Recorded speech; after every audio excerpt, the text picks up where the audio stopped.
Good evening, Philippines and the world. Today is Friday, April 22, 2016. Join us in the next 45 minutes as we deliver today's top stories around the globe. I'm Angelo, Castro III. We are here to give you carefully gathered stories, assuring you of accurate, truthful, and balanced newscasts. I'm Gerry Alcantara. We are also seen in 1,360 satellite monitoring centers nationwide and via live streaming worldwide through www.untvweb.com. And this is Y News. Here are the headlines. The Department of Education reopens its application voucher program today. Former NOLCOM and AFP Vice Chief of Staff Lieutenant General Glorioso Miranda takes the reins as acting AFP Chief of Staff starting today. The group Contra Daya plans to file charges against the Commission on Elections over the data leak. The National Bureau of Investigation discovers the involvement of the arrested COMELEC website hacker in other hacking activities. And the National Grid Corporation of the Philippines calls on the public to secure the country's transmission towers for the sake of the upcoming elections. First in the news, based on its initial investigation, the National Bureau of Investigation says the arrested COMELEC website hacker might have been involved in other incidents of hacking. Darlene Basingan tells us why.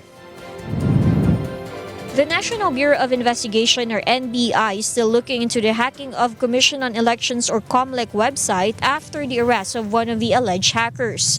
In its initial investigation, the NBI sees an involvement of the 20-year-old IT graduate in the hacking of other government websites. Kung makikita mo yung history niya, based na rin dun sa mga nag-gather namin na evidence, madami-dami na rin siyang na-hack na government websites.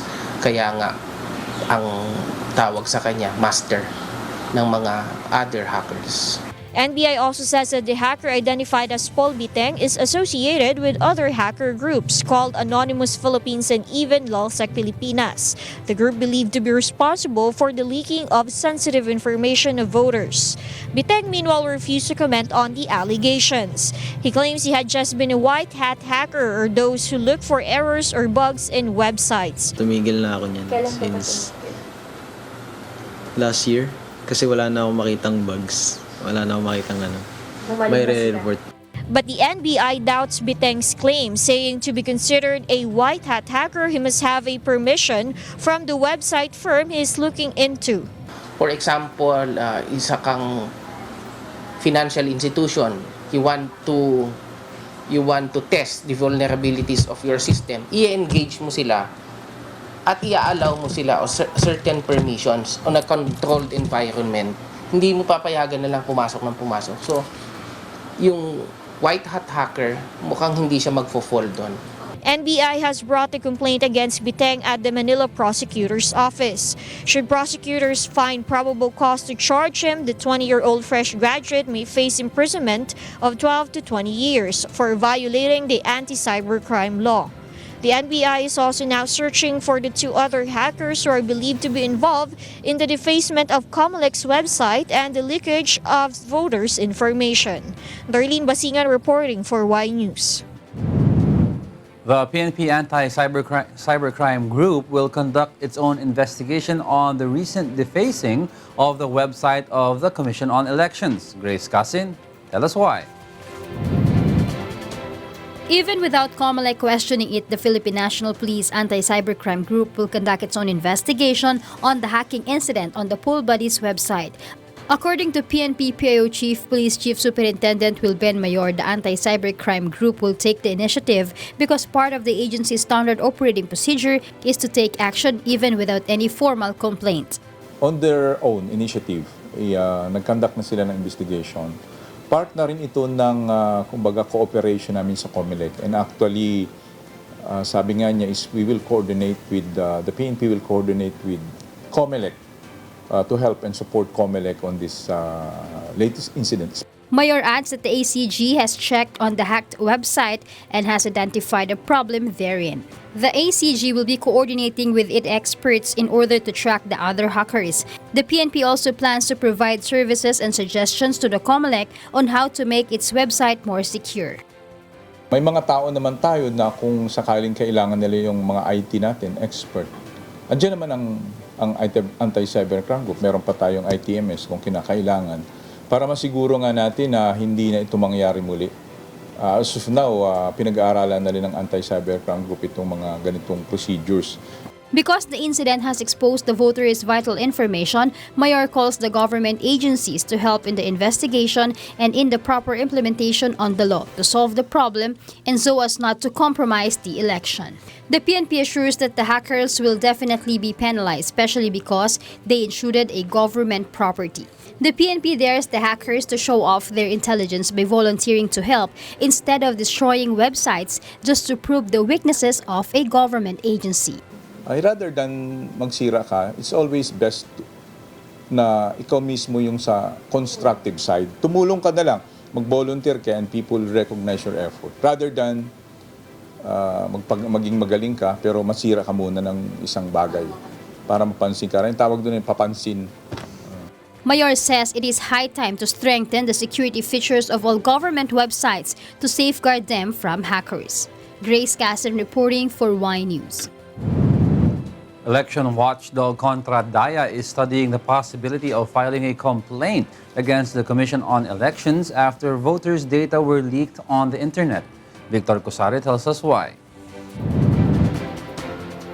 Identity theft, harassment, intimidation, blackmail, and the like. These are some of the scenarios that election watchdog Contra Daya is anticipating that might happen to individuals whose information was part of the data that was leaked by hackers online.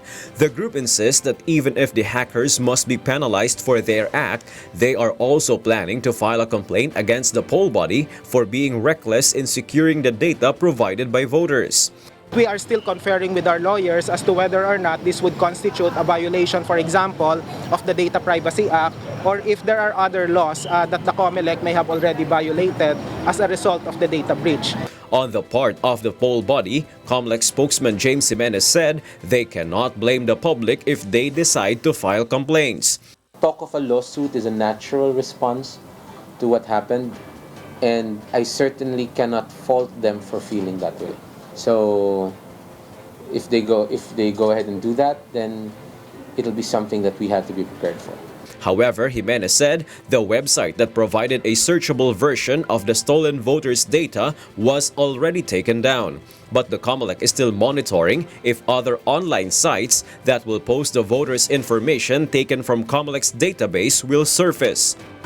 Hindi kasi natin pwedeng sabihin na totally down. Kasi if you shut down a particular site, the hackers could easily create another website, and ganun naman yung cycle. Naghahanap po tayo ng mga paraan para maibsan o mabawasan, ma-mitigate yung damage, as well as mga remedyo na pwedeng gawin para siguraduhin na hindi ito mangyari muli.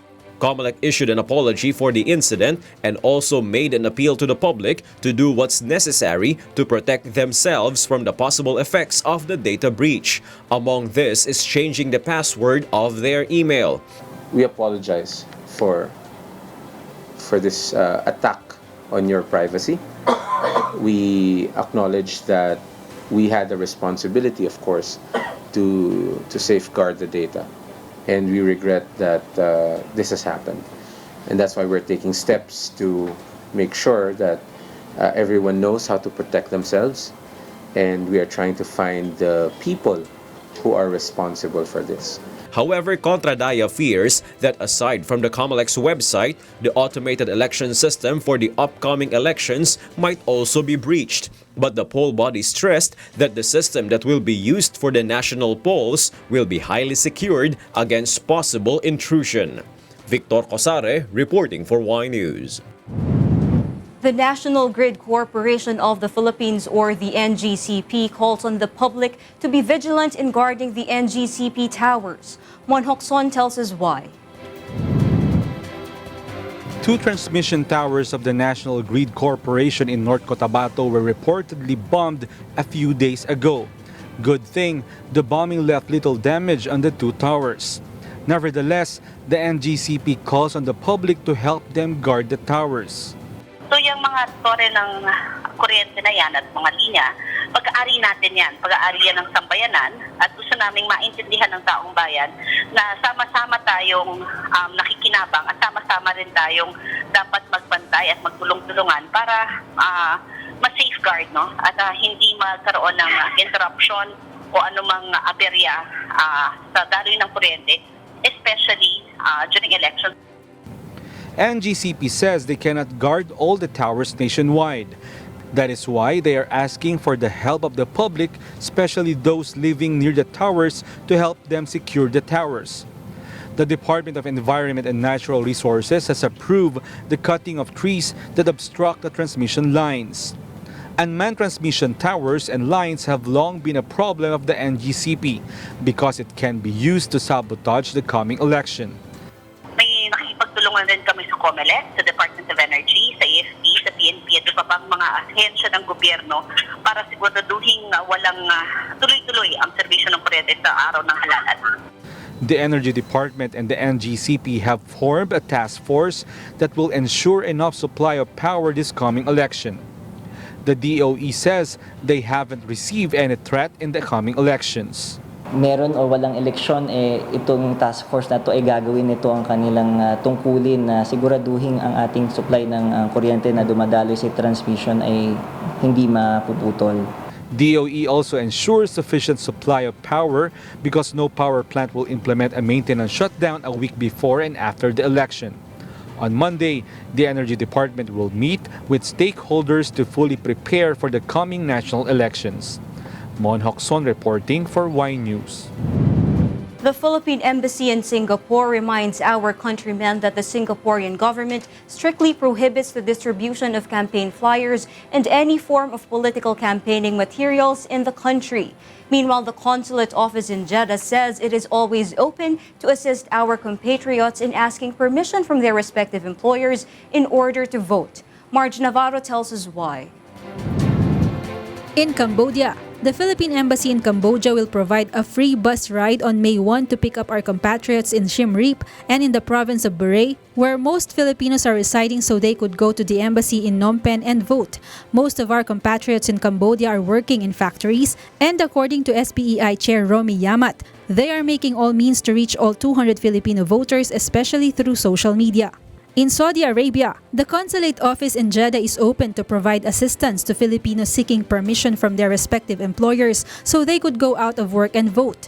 Pwede ho kaming magpadala ng sulat, tatawagan ho namin ang inyong mga kumpanya at ipaalam sa kanila na may ongoing na elections dito sa consulate. The consulate office reminds our countrymen that they will be open until 12 noon on May 9 to accept voters so they could have time for the printing of election returns. And in Singapore, similar to other countries, one voter has aired her complaint at the embassy in Singapore because her name was not included in the list of voters although she is registered. Hindi ba nila pwedeng i-honor yung resibo? Kasi ito lang naman yung pruweba ko na naka-register ako. Sabi nila hindi daw kasi wala ako sa system. Consul General Vic Dimagiba Jr. said the COMELEC main office immediately responded as soon as they notified them, and the main office responded right away. Counter-check nila, if she was able to comply with the basic requirements and that she was not a previous voter or registrant here in Singapore. So that's why they allowed her to vote here. So it was a honest mistake, but it has been resolved. So she's able to be included in our list of voters and she will vote this coming weekend. Likewise, the embassy has reminded our compatriots to stop distributing campaign flyers and refrain from any act of campaigning for their candidates of choice. I would like to advise our kababayans kung meron pong ganyan try to be reminded that it is a prohibition of Singapore to distribute campaign materials outside. Kuya ate, huwag niyo pong i-risk po na yung ganyang klaseng makita kayo ng Singapore Police Force po na nang-distribute ng mga campaign paraphernalia because it's a violation of their laws. Meanwhile, today is the last day to submit requests to participate in the postal voting. Thus, emails have been pouring in the embassy about this matter. Together with the UNTV Global News team, Marge Navarro reporting for Y News. The Commission on Election has finished the verification of printed ballots today, 3 days before the set deadline on April 25. During the verification, the ballots were inserted into the vote counting machine to test whether they will be accepted or rejected by the machine.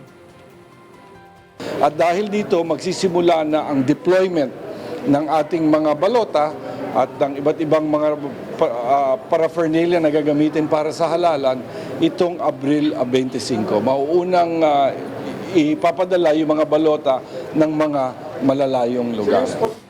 Meanwhile, the COMELEC will conduct a transmission test tomorrow in different parts of the country, including Metro Manila, Bohol, Davao del Sur, and Camarines Sur.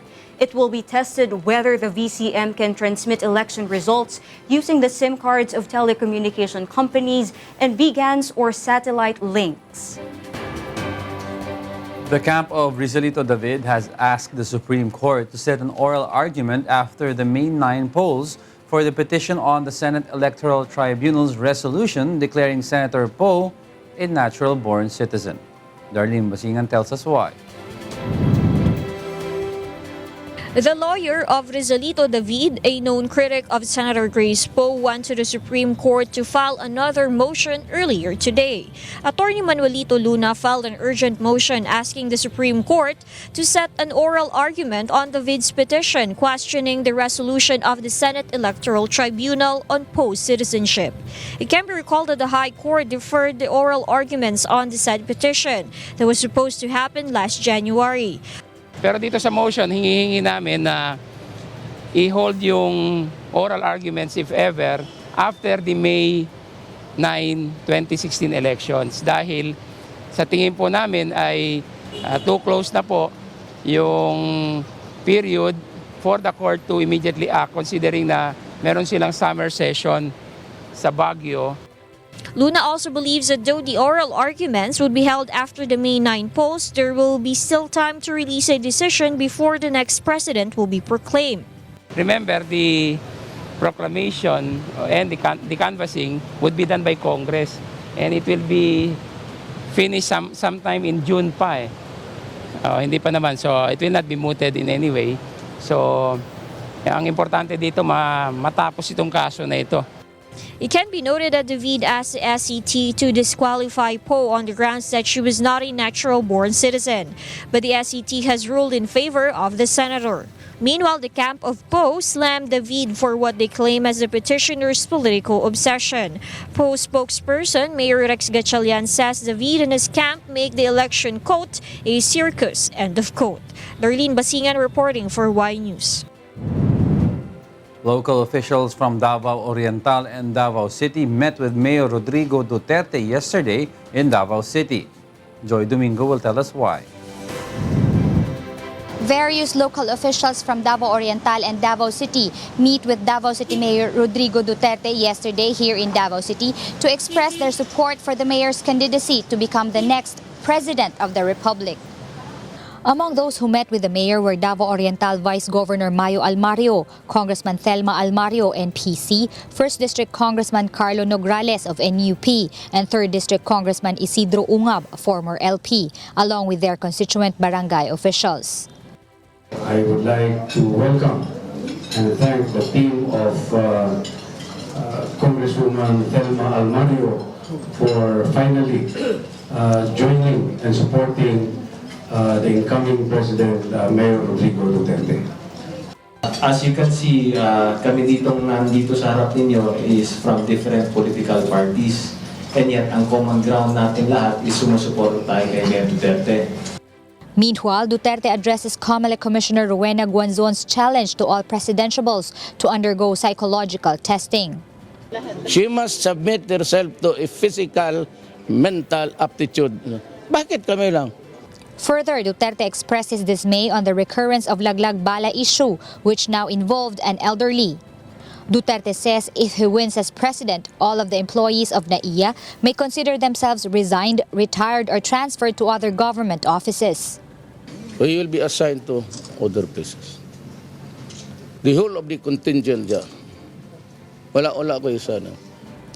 The mayor adds that the Philippine Enforcement Agency or PDEA must already be dissolved for its apparent non-performance to solve the rampant drug cases and that police personnel involved with crimes and other illegal drug activities be punished. PDEA, disbanded. It's contaminated with corruption. Walay performance ang mga yawa. Police sa Manila, they have to be dealt with harshly. On the other hand, Duterte just shrugged his shoulders on accusations of ill regard against women and reiterates the measures he has taken to ensure that women's welfare are upheld. Dito sa Davao, there's a women's code, the first in the entire Philippines. Nila ninyo alam. Ang maintindihan lang ninyo, remember niyo, is the cuss words that I uttered when I was angry. Yun lang nalaman niyo, hindi niyo alam na dito sa Davao, nauna kami sa lahat. May igdo kami. The Office of the Mayor provides lawyers for women who are victims of battered. Yung binubugbog na, yung ginapaangkan. Duterte further reiterates that they do not let survey results dictate their actions. From Davao City, Joey Domingo reporting for Y News. There will be no changes in the preparation of the Armed Forces of the Philippines despite the change of command following General Hernando Iriberri's retirement. Rosalie Cos will tell us why.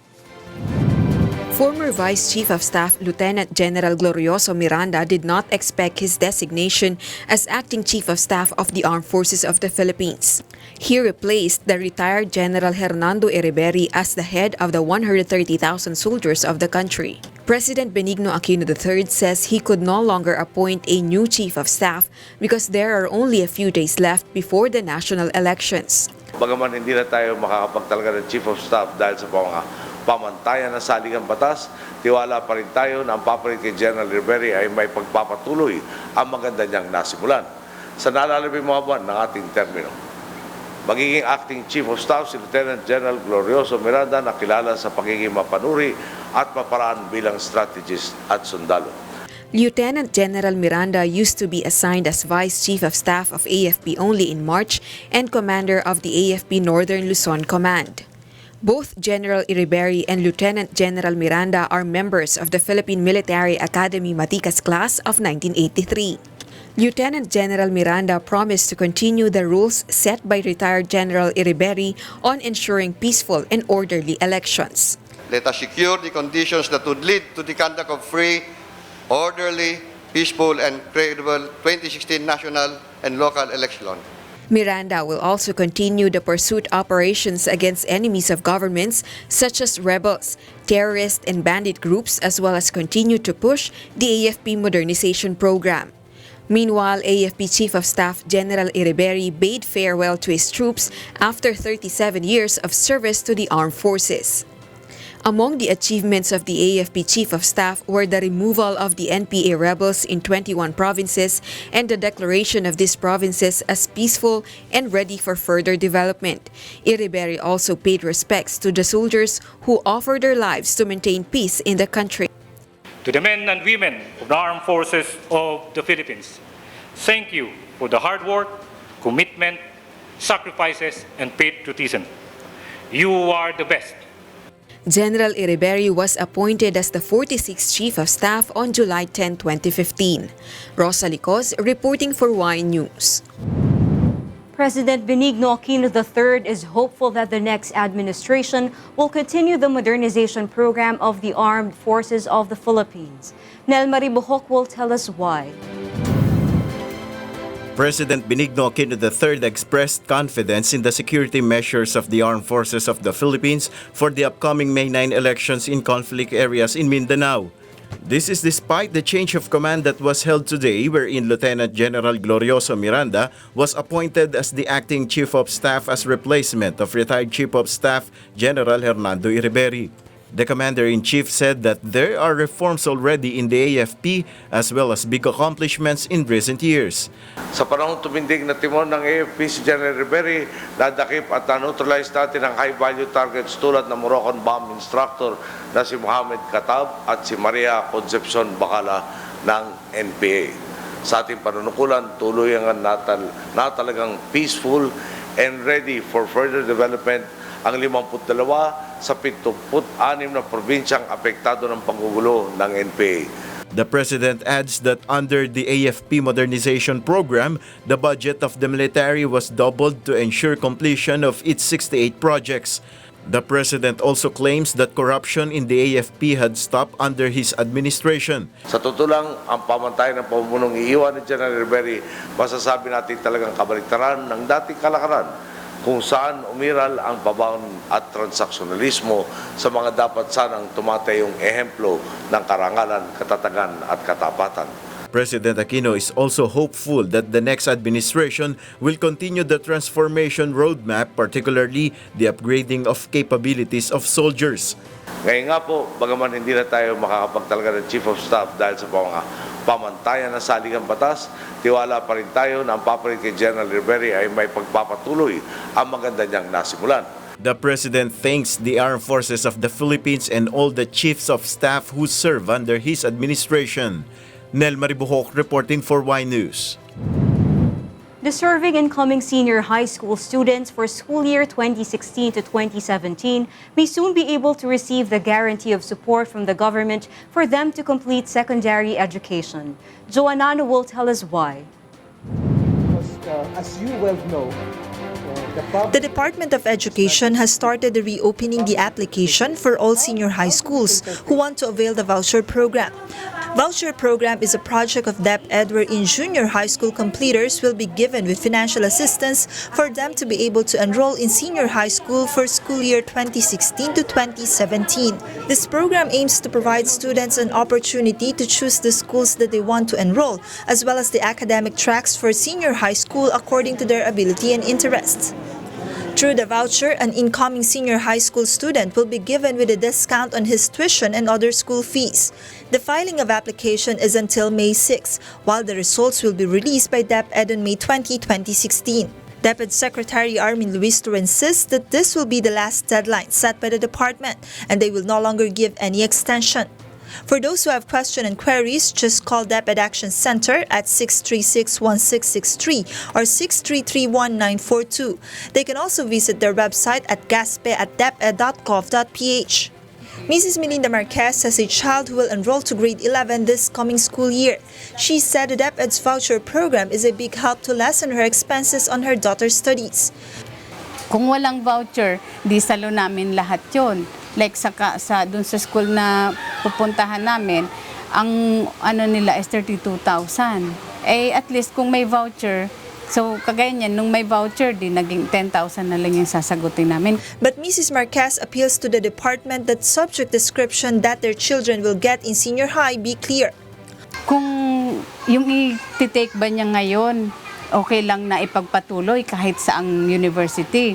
Ang sagot po sa akin doon, depende kung yung subject description na nakuha niya sa senior high, same with the subject description na meron sila sa PLM. So yun yung parang hindi yata, parang magulo.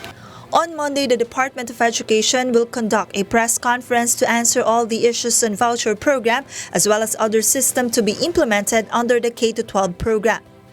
Joanano reporting for Y News. Y News will be right back.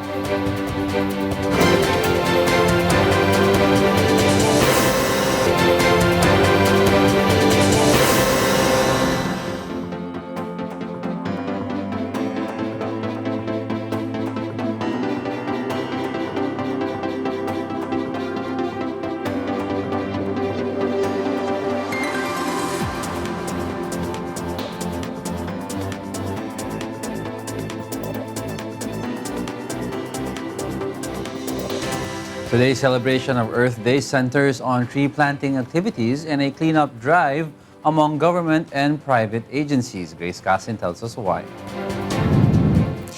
Government and private agencies celebrate the Earth Day today by participating in cleanup drive and tree planting activities along the surroundings of Manila Bay. Las Piñas, Parañaque Critical Habitat and Ecotourism Area was the main focused area. This area is considered the most critical habitat declared in the country under the Presidential Proclamation 1412 approved in 2007.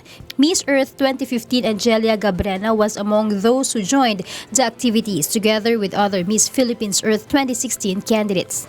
The Earth Day celebration is focused on the Team 3s of the Earth. Alam naman po nating lahat na napakalaki po ng naitutulong ng mga puno sa atin. Sana wag lang tayo mag-stop sa planting. Kailangan po sana tulungan din natin ito mag-grow. According to Philippine Coast Guard, they are willing to help in all environmental protection activities. Kami po ay palaging katuwang ninyo sa pangangalaga ng kalikasan at isa po yan sa mandato namin. Marine environmental protection is one of the core functions of the Philippine Coast Guard. As such, we undertake programs, activities, projects geared towards the protection of our marine environment. The Earth Day 2016 project aims to plant 7.8 billion trees until the year 2020. Among its activities this year is the collective hand tree planting and nature exposure walk. According to Senator Villar, tree planting is important, especially to mitigate the effects of climate change in the country. It's a responsibility to our children and grandchildren to leave them on Earth with plenty of trees. Grace Castro reporting for Y News. The Department of Environment and Natural Resources encourages the public to help in reducing carbon emission in the country. Marge Navarro tells us why. The Philippines needs to speed up its ways on reducing the carbon emission. Earth Day Network Philippines says the country is already emitting 50 metric tons of carbon dioxide. 50 to 52% is from energy, 30 to 33% is from agriculture, 11% is from industry, and 7% is from waste. Some of the major carbon contributors are vehicles or those using fossil fuel. The Department of Environment and Natural Resources says greenhouse emissions should be reduced to 70% for the Philippines to comply with the Paris Agreement until 2030. This is an international agreement where countries should limit the increase in temperature to 1.5 degrees Celsius. I think it's doable if all of the government agencies, converge in their efforts to have a low carbon growth. Earth Day Network says a good waste management will be helpful to reduce the greenhouse emission. Through recycling, there would be lesser volume of waste in the dump sites. The group adds that although impossible, closing the dump sites will be beneficial to the country. Of the 900 dump sites all over the country, only around 300 dump sites had been closed. An indication of your reducing your own carbon footprint is really reducing on consumption of these materials. To date, the Philippines has joined the countries who have committed to plant 7.8 billion trees around the globe. Today is the celebration of the Earth Day. Marge Navarro reporting for Y News.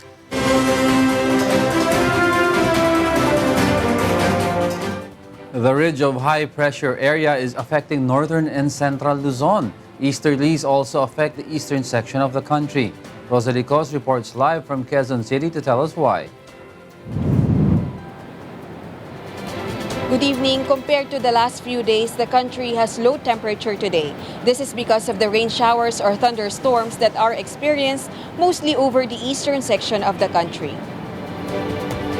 Based on the Philippine Atmospheric, Geophysical and Astronomical Services Administration or PAG-ASA's forecast, Metro Manila and the rest of the country will have partly cloudy to cloudy skies with isolated rain showers or thunderstorms mostly over the eastern section of central and southern Luzon, Visayas and Mindanao.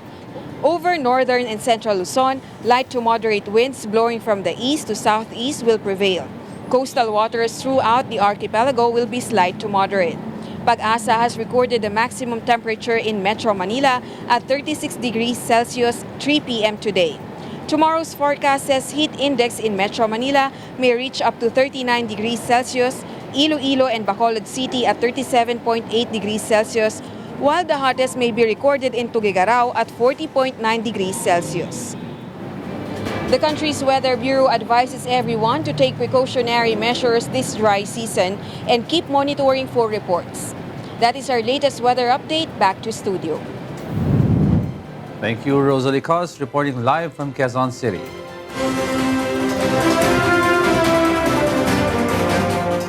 The Chinese government tells a Taiwanese delegation it will prosecute 45 Taiwanese suspects in a telecoms fraud case who were deported from Kenya to China this month. Meanwhile, Argentina's soybean and soy meal exporting industry is threatened to face a great loss. Ann Nunez tells us why. In Argentina, much of Argentina's soy crop has been swamped by 20 days of merciless rain, threatening a loss of supply from the world's top exporter of soy meal livestock feed and its number 3 suppliers of beans. A weak harvest from such a major supplier would put upward pressure on world food prices. Defense Minister Julio Martinez toured the flood zone by helicopter and said the military was helping. In the northeastern province of Santa Fe, livestock farmers are struggling with cows stuck and dying in sticky mud. Meanwhile, flooded-out Argentines were also battling falling temperatures. In Yemen, the Houthi militants and the Yemeni government conducted a prisoner swap on Thursday in the country's capital Sana'a, the day when peace talks for Yemen began in Kuwait. In all, 71 Houthi militants and 50 government troops were swapped.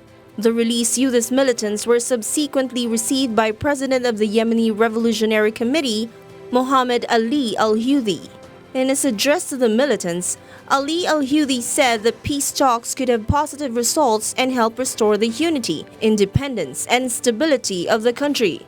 On the same day, peace talks sponsored by the UN between the Houthi militants and the Yemeni government began in Kuwait, 3 days later than the date set by the United Nations.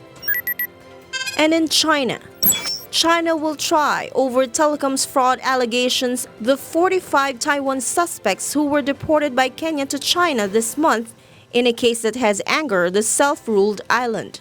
Authorities in Beijing, who blame the scams on criminal gangs based on rival Taiwan, say China is battling an explosive of telecoms fraud that has cost billions of dollars in financial losses and driven some victims to suicide. Taiwanese officials visited a detention house where the suspects are purportedly being held yesterday. Kenya said it deported the group back to where it came from. Taiwan accused China of effectively kidnapping its citizens, while China said it was simply going after criminals. The Justice Ministry says details such as when the Taiwan suspects would be able to return to the island would be worked out in negotiations. Ann Nunez reporting for Y News.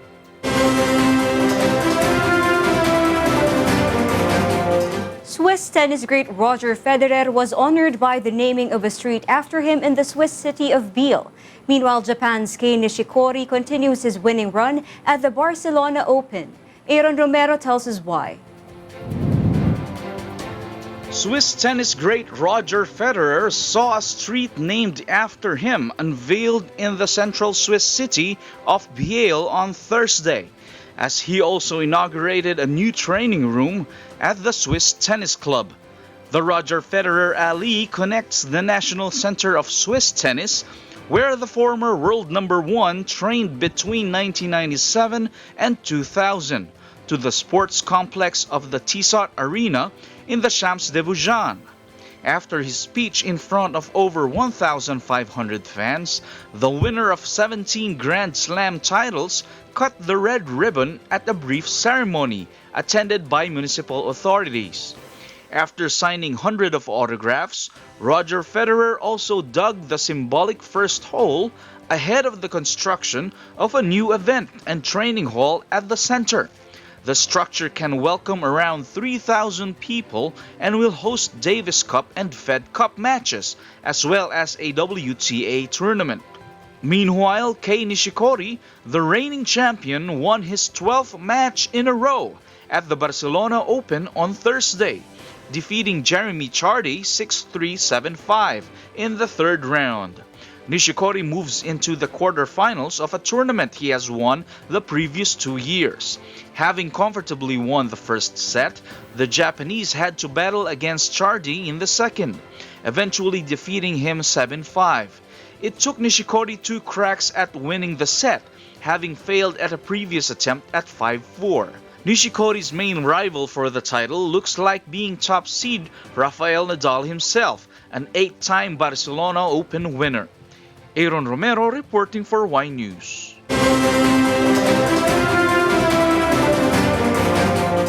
The storied life of Pele rising from poverty to lead Brazil to 3 World Cup victories finally comes to the big screen. Meanwhile, German Chancellor Angela Merkel now shares the rank of distinguished world citizens with Harry S. Truman, John F. Kennedy, and Nelson Mandela. Precious Ong will tell us why.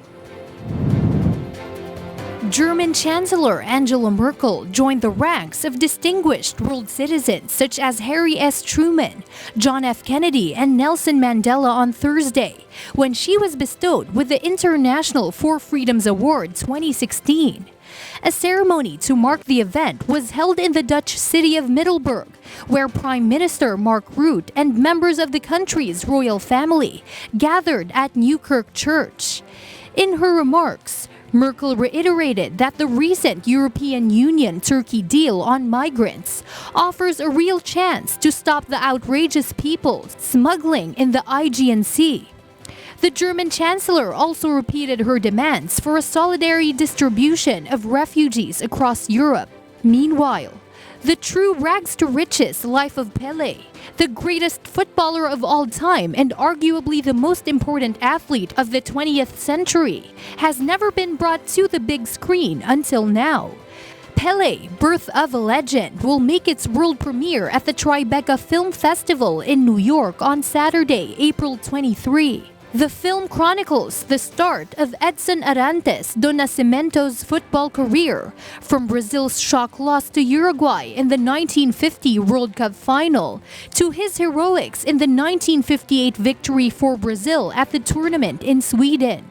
The film was shot entirely on location in Brazil and introduces young local talents Leonardo Carvalho and Kevin De Paula, who were cast to play the rising star at ages 9 and 17 respectively. After its debut at the Tribeca Film Festival, Pele, Birth of a Legend will have a global release later in the year. Precious Ong reporting for Y News.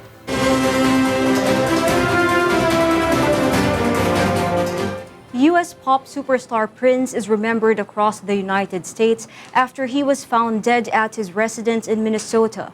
The innovative musician electrified fans around the world with hits including Purple Rain and When Doves Cry.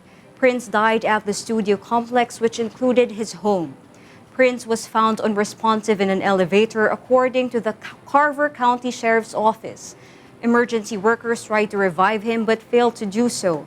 The Sheriff's Office and the local medical examiner's office said they are investigating the circumstances behind his death and said in a tweet that an autopsy had been scheduled. Favorite Prince song? Purple Rain. Same here. Yes, gotta be. There was another one you pointed out. Forgot the title. Something with a beautiful it was in girl. Your phone anyway. And he has a number of funky titled albums as well. Yes, and Perfect. hits. We'll download that later on. Yes, we should. Anyway, have a happy weekend, Gerry. Happy weekend, guys. Happy weekend to the whole team. It's been a long week. See you next week. Those are the reasons behind the news, April 22, 2016. I'm Angelo Castro III. Reasons we delivered to you as they unfold. I'm Gerry Alcantara. Because we need to know, we will always ask why. Thank you for watching Y News.